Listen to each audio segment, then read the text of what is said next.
और शुक्रवार के दिन माता लक्ष्मी के लिए अग्नि में आहुति दीजिए। महाराज, शाम के समय पर सूर्यास्त के पहले शिव महापुराण की कथा कहती है, अग्नि पुराण कहती है, नर्मदा पुराण कहती है, लिंग पुराण कहती है कि बेलपत्री के वृक्ष के नीचे, नीचे तो नीचे वो भी जाने दो, यहां तक वर्णन किया शिव महापुराण में तो कि बेलपत्री का जो फल होता है ना, बेल फल जो होता है, कहते हैं अगर किसी व्यक्ति के यहाँ लक्ष्मी की कमी होती है, संपदा की कमी होती है, जिसके यहाँ पैसा नहीं आता, धन नहीं आता, तो बेल का जो फल होता है, बेलपत्री का जो फल होता है, उस फल के गूदे को, बेलपत्री के फल का गुर्दा निकाल लो, सुखा लो, गाय के घी में उसको डुबो लो और शुक्रवार के दिन माता लक्ष्मी के लिए अग्नि में आहुति दीजिए। महाराज, शाम के समय पर सूर्यास्त के पहले ये जो आहुतियां हम बेले के गुर्दे के फल की गाय के घी में डुबोकर माता लक्ष्मी और भगवान विष्णु के नाम से देते हैं, महाराज 2 या 3 शुक्रवार करोगे, लक्ष्मी की कभी कमी नहीं आती, संपदा बढ़ती है। एक प्रयोग और कर देखना, कभी अगर मौका मिले आपको तो प्रयोग कर देखिए। लिंग पुराण के अंदर लिखा हुआ है, शिव पुराण में, लिंग पुराण में और स्कंद पुराण में कहा गया है कि अगर किसी ने बेले के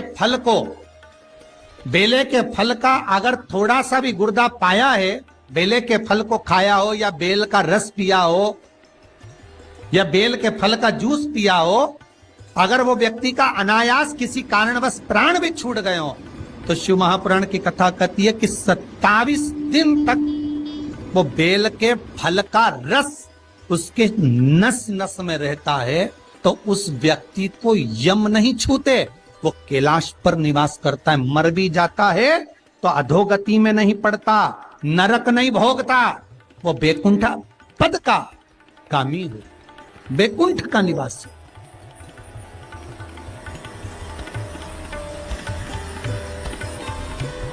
बैकुंठ का निवास।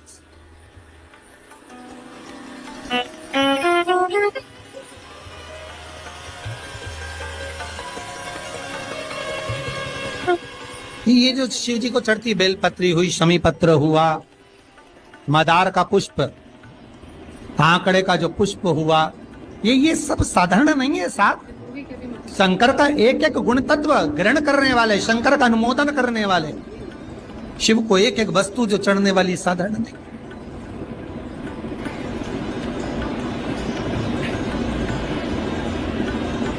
महाराज, हम तो आपसे निवेदन पहले भी करे, आज फिर करते। मान लो आपको ऐसा लगता है कि घर में बीमारियां ज्यादा घेर रही है, तो एक बेल का टुकड़ा, बेले का फल का एक टुकड़ा अपने ही घर में कहीं पर भी कटोरी में रख दीजिए, शिव का स्मरण, सुख प्रदान करेगा। अगर थोड़ा बहुत रोग आ भी गया, निकल जाएगा, पर बड़ी बीमारी में कोई फंस नहीं पाएगा, ज्यादा जनहानि नहीं होगी, तकलीफ नहीं भोग पाएगा। शिव को प्रिय है। फिर वही स्कंद पुराण का संवाद आ गया। बेलपत्री के वृक्ष की जो जड़ होती है, उस जड़ के अंदर 33 कोटि देवताओं का निवास होता है। 68 करोड़ तीर्थ बेलपत्री के पेड़ के नीचे रहते हैं। 68 करोड़ तीर्थ मात्र बेलपत्री की छांव में, बेलपत्री के नीचे विराजमान होते हैं।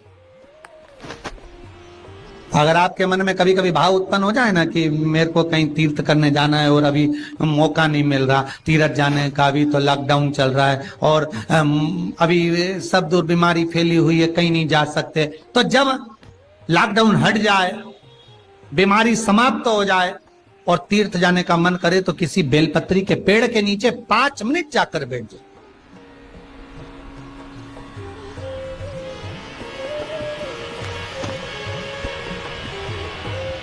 और जप लो, श्री शिवाय नमस्तुभ्यम।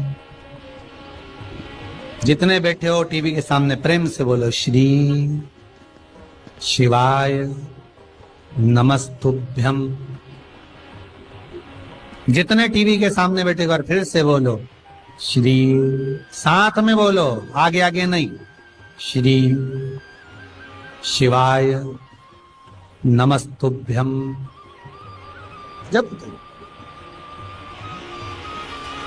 जब तुम्हारा मन करे मुझे चारों धाम जाना है, जब तुम्हारा मन करे कि मुझे काशी जाना है, जब तुम्हारा मन करे मुझे उज्जैनी जाना है, जब तुम्हारा मन करे कि मुझे ओमकारेश्वर, मुझे सोमनाथ जाना है, भीमा शंकर, बैद्यनाथ, मल्लिकार्जुन जाना है, केदारेश्वर जाना है, बस नागेश्वर जाना है, थोड़ी देर के लिए बेलपत्री के पेड़ के नीचे जाकर भी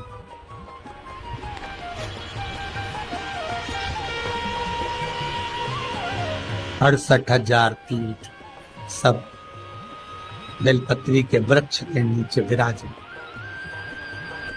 जहां पर देवराज के प्राण छूटे वहां बेलपत्री का पौधा है, बेलपत्री का वृक्ष है। हिंदू धर्म में आज भी रीति है, मरने वाले व्यक्ति, अब तो ये कोरोना महामारी में ना गाड़ी में भरे ने लेकर चले गए और जला दिया, पर पहले जो नियम था शास्त्रार्थ के अनुसार, जब कोई व्यक्ति मरता था उसको कंधे पर लेकर जाते थे, तो ले जाने के बाद में बीच राह में एक स्थान ऐसा आता था जहां पर अर्थी को उतारते थे। विश्राम स्थल पर उस अर्थी को उतारा जाता था, और वो केवल विश्राम स्थल ऐसे नहीं होता था, वहां पर बेलपत्री का पौधा होता था, पेड़ होता था। उस बेलपत्री के वृक्ष की छांव उस मुर्दे पर भी पड़ जाती थी तो उसको यम की कैद नहीं भोगना पड़े, उसको यम की कैद, यम की त्राण नहीं भोगना पड़े।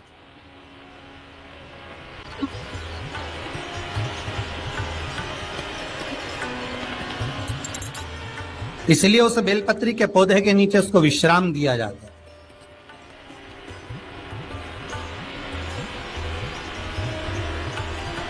बेलपत्री के पौधे के नीचे उसको विश्रामता दी गई। जब शिव कह रहे हैं, देवराज तेरे प्राण छूटे, मना नहीं है तेरे प्राण छूटे, पर तेरे प्राण जहां छूटे वो बेलपत्री का वृक्ष था।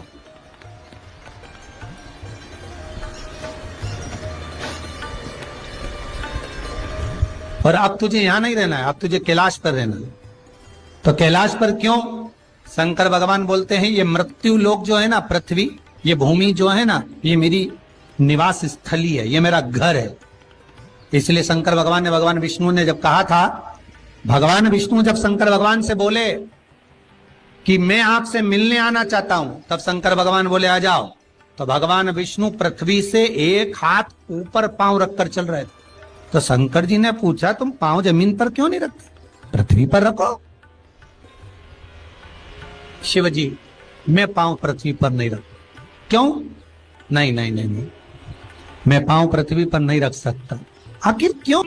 शंकर भगवान से भगवान विष्णु कहते हैं पूरी पृथ्वी पर छोटे छोटे कंकर नजर आते हैं, हर कंकर में मुझे शंकर नजर आते हैं। जब कंकर में शंकर दिखेगा तो मैं पृथ्वी पर पांव कैसे रख सकता हूं? शिव जी बोले, भाई नारायण भगवान विष्णु से बोले, है नारायण अगर आप इतनी दूरी बनाकर रखेंगे तो फिर हमारे करीब में कौन आएगा? हम चाहते हैं कि आप हमसे मिलकर रहें, हम आपसे एक क्षण की दूरी सहन नहीं कर सकते। आप हमसे चिपक जाएं, लपट जाएं, आप हमसे रम जाएं, हम आप में रम जाएं। कुछ ऐसा कर दो, शंकर जी कह रहे हैं नारायण कुछ ऐसा कर दो कि शंकर नारायण से दूर नहीं रहे, नारायण शंकर से दूर नहीं रहे, ऐसा कुछ कर दिया जाए। तब भगवान शिव ने भगवान विष्णु से कहा एक काम हो सकता है कि आप सांप बन जाओ। भगवान विष्णु ने पूछा मैं सांप बन जाऊं, क्यों? शंकर भगवान कहते हैं सांप बन जाओगे तो मैं गले में आपको डाल कर रखूंगा, आप मुझसे चिपके रहोगे, मैं आपसे चिपका रहूंगा, आप मुझसे लगे रहेंगे, मैं आपसे लगा रहूंगा, दूरी नहीं रहेगी एक क्षण की भी। और भगवान विष्णु सर्प बन गए, भगवान विष्णु सांप बन गए। सांप बने भगवान शंकर ने, भगवान विष्णु जब सर्प बने और सर्प बनकर भगवान शंकर ने अपने गले में भगवान विष्णु को धारण कर लिया। आज भी शंकर भगवान के गले में जो सांप पड़ा हुआ है वो सांप केवल सर्प नहीं है, वो भगवान विष्णु का ही एक अवतार।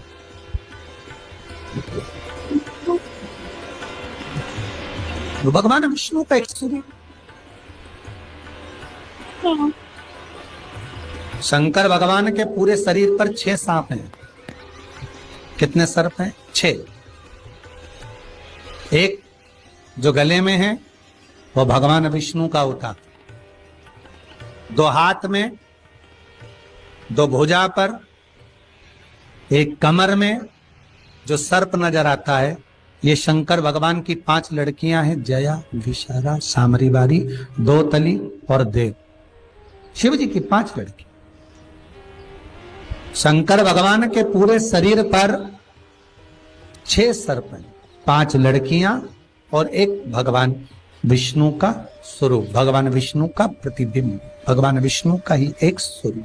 स्कंद पुराण में अगर 16 सोमवार के व्रत का अगर आप विधान देखेंगे, और हम तो कहते हैं केवल 16 सोमवार से ही मतलब मत रखो। आप माताएं अगर एकादशी का व्रत कर रही है, सोमवार का कर रही है, मंगलवार का कर रही है, बुधवार का करे, गुरुवार का करे, चतुर्थी का करे, तीज का करे, छठ का करे, आप जो भी व्रत करते हो उस व्रत का विधान स्कंद पुराण में लिखा हुआ है। और स्कंद पुराण में क्या वर्णन लिखते हैं कि नारी जब सौभाग्यवती हो जाती है, लड़की की जब शादी हो जाती है और वो अपने पति के घर में जब रह रही होती है, पति के संग रह रही होती है, तो पति के घर में रहकर जितना भजन पूजन करती है, जितना स्मरण करती है, वो